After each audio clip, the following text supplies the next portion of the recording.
अब तक हम पढ़ चुके हैं कि देवव्रत जो है वे राजा शांतनु और गंगा के पुत्र थे एवं वे कौरवों और पांडवों के पितामह थे, जिसके कारण उनका नाम पड़ा था भीष्म पितामह। भीषण प्रतिज्ञा करने के लिए क्या है, अटल प्रतिज्ञा करने के लिए उनका नाम पड़ा था भीष्म पितामह। ठीक है। और बचपन में उनका नाम क्या था, देवव्रत था। उन्होंने गुरु वशिष्ठ से क्या है, वेद और शास्त्रों का उन्होंने ज्ञान प्राप्त किया था और परशुराम से उन्होंने शस्त्र मतलब युद्ध विद्या जो है उन्होंने परशुराम से सीखा था। ठीक है। तो एक बार क्या हुआ था, जब राजा शांतनु क्या है युद्ध के लिए निकलते हैं, मतलब युद्ध ने शिकार करने के लिए निकलते हैं, तो वहाँ पर उन्होंने सत्यवती को देखा था और उन्हें देखकर वे मुग्ध हो गए थे। तो तब वे क्या करते हैं, उनके पिताजी के पास जाते हैं। सत्यवती के पिताजी का नाम क्या है, निषाद राज। और उनसे वे क्या है, उनकी बेटी का हाथ मांगते हैं। वे उनसे कहते हैं कि वे उनसे विवाह करना चाहते हैं। तब निषाद राज जो है वे यह शर्त रखते हैं कि एक ही शर्त पर मैं अपनी बेटी का विवाह दे सकता हूँ, वह है कि आप मेरी बेटी का जो बेटा है वह राजगद्दी पर बैठेगा, आपका पुत्र देवव्रत नहीं। तो इस पर क्या है, राजा जी स्वीकार नहीं करते, क्योंकि उनका जो पुत्र था, ज्येष्ठ पुत्र कौन है, देवव्रत, उन्हें बहुत ही प्रिय थे और इसीलिए वे क्या है, हस्तिनापुर लौट आते हैं। पर क्या है, अब धीरे धीरे क्या है, उनकी अवस्था बहुत शोचनीय होने लगती है। देवव्रत को जब पता चलता है, कारण का पता चलता है, तब वे क्या करते हैं, निषाद राज के पास जाते हैं और वहाँ पर वे भीषण प्रतिज्ञा करते हैं कि वे आजीवन ब्रह्मचारी रहकर क्या है, हस्तिनापुर की रक्षा करेंगे और चाहे उन्हें तीनों लोकों का सुख भी मिले तो वे उन्हें त्याग देंगे और अपना व्रत नहीं तोड़ेंगे। आगे हम पढ़ेंगे नेक्स्ट पैराग्राफ। आप लोग पृष्ठ संख्या आपके किताब में शायद 55 है, आप लोग खोलिए।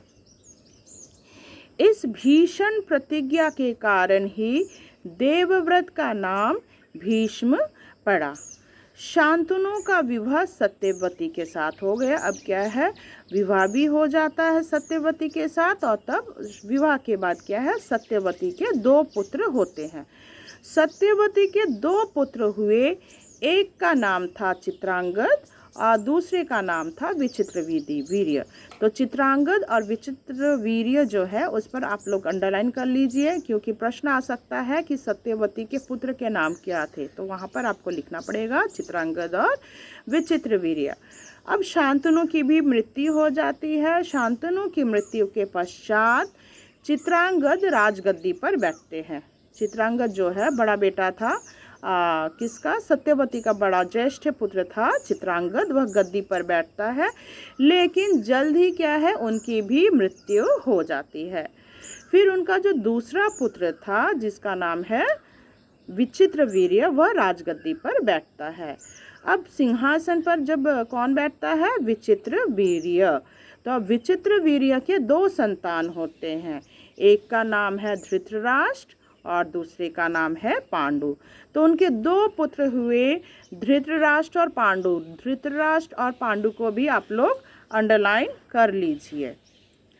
तो दृढ़ प्रतिज्ञ भीष्म ने एक बार जो प्रण किया, वे जो एक बार क्या है प्रण करते थे, प्रतिज्ञा करते थे, उस पर वे अटल रहते थे।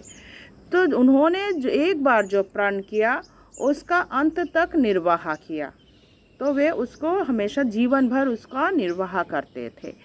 उनकी यह विशेषता थी कि वे जो प्रतिज्ञा कर लेते थे उससे हटते नहीं थे। ऐसे अन्य उदाहरण भी उनके जीवन में देखने को मिलते हैं। तो सिर्फ यही नहीं, और भी उदाहरण हमें जीवन में देखने को मिलते हैं। जब महाभारत युद्ध शुरू हुआ था, मतलब महाभारत युद्ध के बारे में तो आप लोगों ने सुना होगा। तो जब महाभारत का युद्ध शुरू हुआ था तो भीष्म कौरवों की ओर थे। तो भीष्म किनकी ओर थे, कौरवों की तरफ थे, और कृष्ण जो है वह पांडवों की ओर से लड़ रहे थे। युद्ध के पूर्व कृष्ण ने कहा, मैं केवल अर्जुन का सारथी रहूँगा, युद्ध नहीं करूँगा। तो कृष्ण ने क्या कहा था, मैं सिर्फ सारथी मतलब जो रथ चलाता है, ठीक है, तो मैं सिर्फ सारथी ही रहूँगा, कोई युद्ध नहीं करूँगा।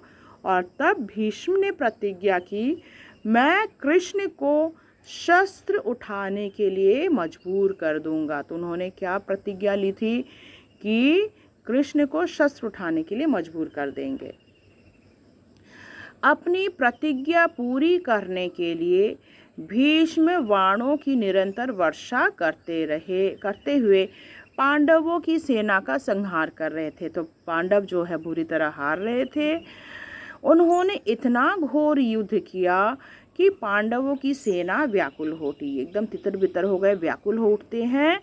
श्री कृष्ण तब क्या है, क्रोधित हो जाते हैं और अर्जुन का रथ छोड़कर वे टूटे हुए रथ का पहिया उठाकर भीष्म की ओर दौड़ पड़े। ठीक है, तो उन्होंने क्या किया, जब देखे कि एकदम क्रोधित हो जाते हैं, कृष्ण क्रोधित होकर क्या करते, एक टूटे हुए रथ का जो पहिया लेकर भीष्म के ऊपर आक्रमण करते हैं। भीष्म की प्रतिज्ञा पूरी हुई। इस प्रकार उनकी जो दूसरी प्रतिज्ञा थी वह भी पूरी हुई। श्री कृष्ण ने भी भीष्म के पराक्रम की प्रशंसा की। तो कृष्ण जो है वे बहुत खुश होते हैं, मतलब उनकी जो वीरता का वे बहुत ही प्रशंसा करते हैं। भीष्म ने महाभारत के युद्ध में 10 दिन तक सेनापति का कार्य किया। तो क्या है, भीष्म ने कितने दिनों तक सेनापति का कार्य किया था, 10 दिनों तक। पांडवों में कोई भी योद्धा ऐसा नहीं था जो भीष्म का सामना कर सके। भीष्म का सामना करने लायक कोई भी एक योद्धा नहीं था।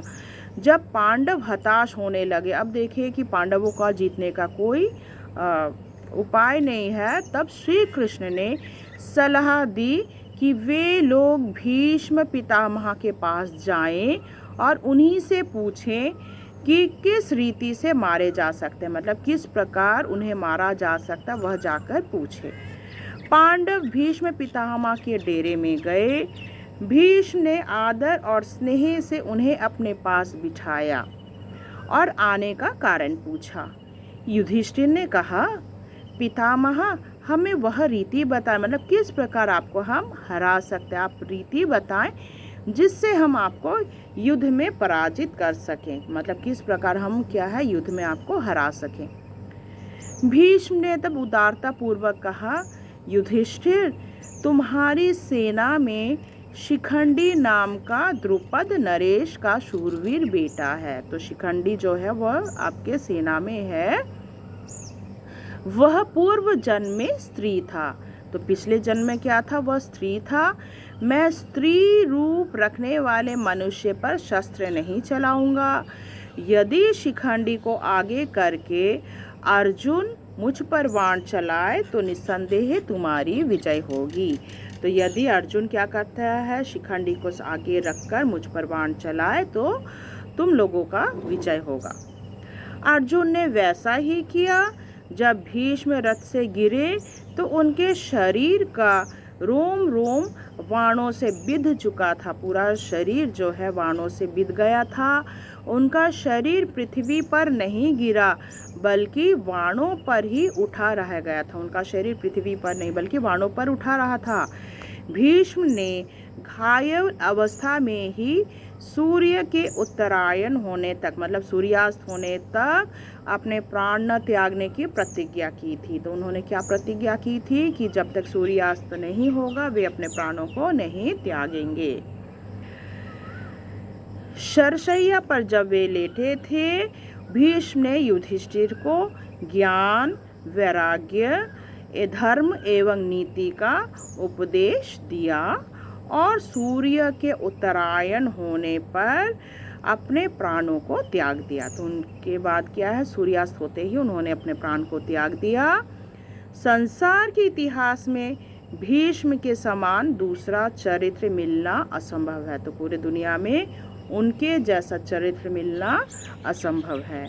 आशा करती हूँ भीष्म पितामह नामक जो पाठ है आपको समझ में आया होगा। तो इससे संबंधित जो प्रश्नोत्तर है वह मैं आपको PDF के माध्यम से भेज दूँगी। धन्यवाद।